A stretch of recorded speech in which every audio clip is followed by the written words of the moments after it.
everyone, welcome to my channel. Today we'll be learning about cryptography and its types. So moving forward, the contents of the presentation are Introduction to Substitution Techniques in Cryptography, which includes monoalphabetic substitution technique, polyalphabetic substitution technique, advantages, disadvantages and significance of substitution techniques, and next comes Playfair Cipher cryptography, which includes encryption rules, decryption rules, and next is the Hill Cipher, which again includes key generation, that is encryption, and decryption process, advantages, disadvantages, usage, and next are the references. Introduction to substitution techniques in cryptography. Substitution techniques are a fundamental aspect of cryptography. These techniques involve replacing elements of the plain text with different elements to create a ciphertext. So here, for the element A, it can be replaced with N, and the element B can be replaced with O, the element C can be replaced with P, D can be replaced with Q, E can be replaced with R, and so on. For the elements A, B, C, D, we can replace them with N, O, P, Q, R. So for the plain text hello, we have to create a ciphertext where H can be replaced with U, E can be replaced with R, L can be replaced with Y, and again L can be replaced with Y, and O can be replaced with B. So substitution techniques can be categorized into two types, that is monoalphabetic and polyalphabetic. Monoalphabetic substitution techniques. Monoalphabetic substitution involves substituting each plain text element with a single corresponding ciphertext element. So here A will be replaced with K, B will be replaced with E, C will be replaced with Y, D will be replaced with W, and so on.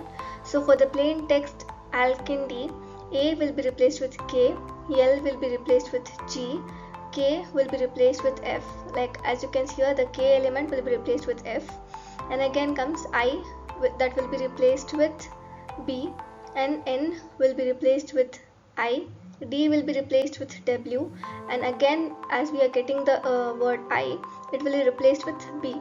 So if the I element is repeated twice, then both the times it will be replaced with B because it is monoalphabetic. So for each single plain text alphabet, a single ciphertext alphabet will be replaced. So the most basic example is the Cipher cipher, where each element is shifted a fixed number of positions in the alphabet.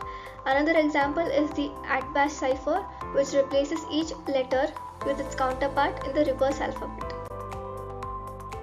So next comes the polyalphabetic substitution techniques.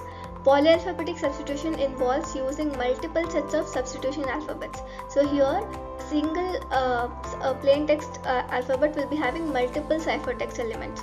So for a single S element, like as we can see here, the S can be replaced with 18, and in some cases it may also be replaced with 19, 7, 3. So just to confuse the third party or the hacker. So one popular method is the Wigner cipher, where each letter is shifted based on a keyword. The Playfair cipher uses a 5x5 grid of letters to substitute pairs of letters in the plain text. So as we can see here, the plain text is stay home, so it can be converted into a ciphertext where S is replaced with X. So here the plain text is stay home, and it is the substitution for S is 18. So when we add 5 to the 18, we will get 23, and the 23 is X. And again for the T, if we add plus 3, 19 plus 3 will become 22, and the 22 substitution is W. So here we can create a ciphertext for stay home, that is XWGCBSOL. Advantages of substitution techniques. Substitution techniques are relatively easy to understand and implement. They can provide a basic level of security against casual attackers. Substitution techniques are suitable for educational purposes and understanding the foundations of cryptography. So to summarize substitution techniques, the two basic building blocks for all the encryption techniques are substitution and transposition. A substitution technique is one in which the letter of plain text are replaced by one letter or by number or by symbols. So the substitution techniques have four techniques, that is Cipher cipher, monoalphabetic cipher, Playfair cipher, Hill cipher, and polyalphabetic cipher. So coming to the limitations of substitution techniques, Substitution techniques are vulnerable to frequency analysis, as the frequency of letters in the plain text may be preserved in the ciphertext. They are also vulnerable to pattern analysis, as certain patterns in the plain text can be revealed in the ciphertext. Substitution techniques are generally considered weak against modern cryptographic attacks. Historical significance of substitution techniques is, substitution techniques have a long history dated back to ancient times, that is to the times of Egypt. So Julius Caesar used a simple substitution cipher during the Roman Empire. Substitution techniques played a significant role in the development of modern cryptography. So coming to Playfair cipher cryptography. So introduction to Playfair cipher cryptography. The Playfair cipher is a symmetric encryption technique used to encrypt and decrypt plain text messages. It was invented by Sir Charles Wheatstone in 1954 and later popularized by Lord Playfair. The Playfair cipher is based on the use of a 5x5 matrix of letters known as the square key or the key square. So in the Playfair cipher, if the alphabets are not in the same row or column, so here the plain text is OC. So when we look at O and C, we can see that O is not in the same row as C, nor is it in the same column as C. So when the plain alphabets are not in the same row or column, replace them with the alphabets in the same row respectively. We have to replace those elements or those alphabets with the alphabets which are in the same row of it. So we have to replace O with S and we have to replace C with R. So the cipher text of O and C will be S and R. Encryption rules if they are in the same row. So if two letters of a digraph are in the same row of the key square, they are replaced by the letters to the right, wrapping around if necessary. And if the alphabets are in the same column, then if the two letters of a digraph are in the same column of the key square, they are replaced by the letters below them, wrapping around if necessary. So the plain text encrypted two letters at a time. That is, if a plain text has like balloon has two same letters, then those letters needs to be separated and insert a filler like X. So the pairs will be made, that is BA, L and X, that is a filler, so that no two same letters can exist. And then BA will be one pair, LX will be one pair, LO will be one pair, and O and N will be another pair.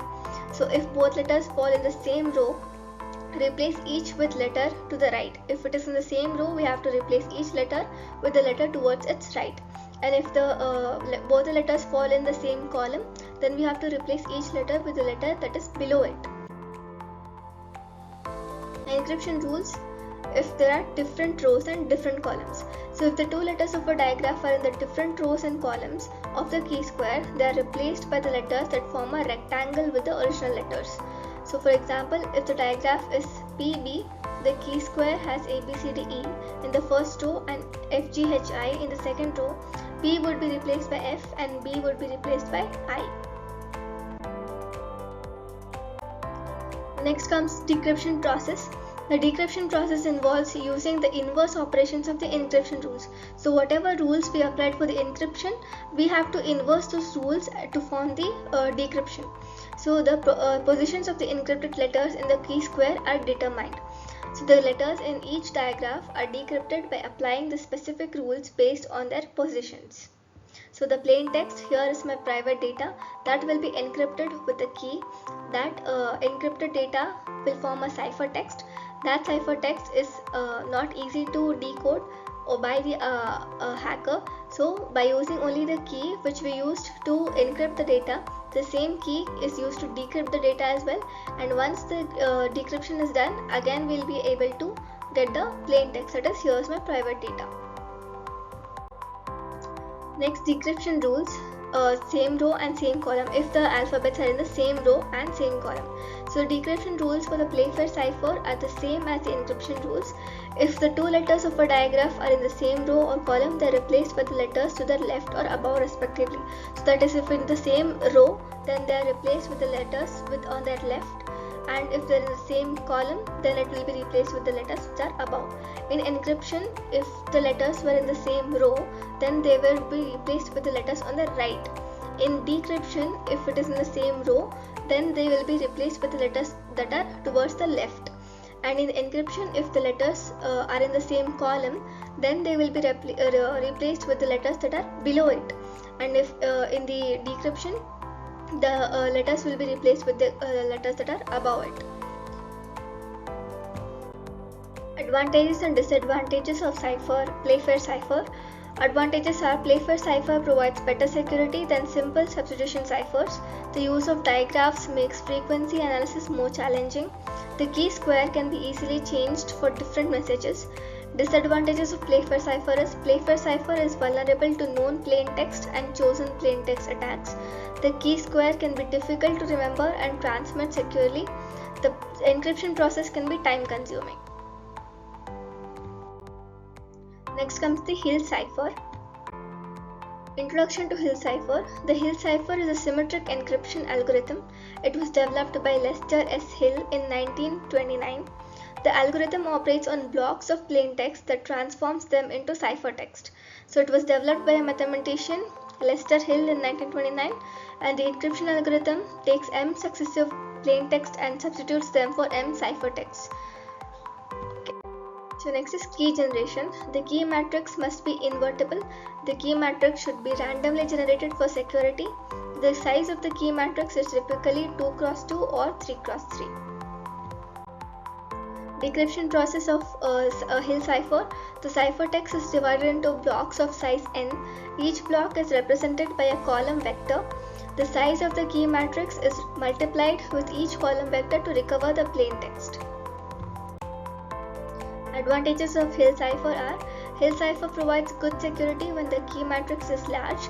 It can encrypt and decrypt multiple letters at once. The encryption and decryption processes are easy to understand. Limitations of Hill Cipher are Hill Cipher is vulnerable to known plain text attacks. It requires key matrix to be invertible. The key matrix size determines the block size, which may limit its practicality. Usage of Hill Cipher. Hill Cipher is often used as a teaching tool for learning encryption algorithms.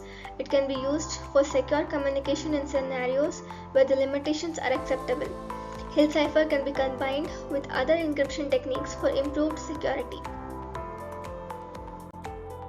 Examples of Hill Cipher. Hill Cipher can be applied to encrypt and decrypt letters, numbers, or symbols. Encrypting hello with a 2x2 key matrix results in ZVYKI. Decrypting ZVYKI with the reverse key of the matrix recovers hello. So in the conclusion, Hill Cipher is a historic encryption algorithm that uses matrix multiplication for encryption and decryption. While it has limitations, it offers good security when the key matrix is large. Hill Cipher's simplicity and educational value makes it a valuable tool in the understanding encryption techniques. So these are the textbook references where you can get deep knowledge about cryptography. That is Hill Lester S. Cryptography in an Algebraic Alphabet, which was given by Hill Lester S. That is the American Mathematical Monthly. And then comes Stinson, Douglas R. Cryptography, Theory and Practice. Singh Simon, the code book, The Science of Secrecy, from Ancient Egypt to Quantum Cryptography. That's all. Thank you for watching the video.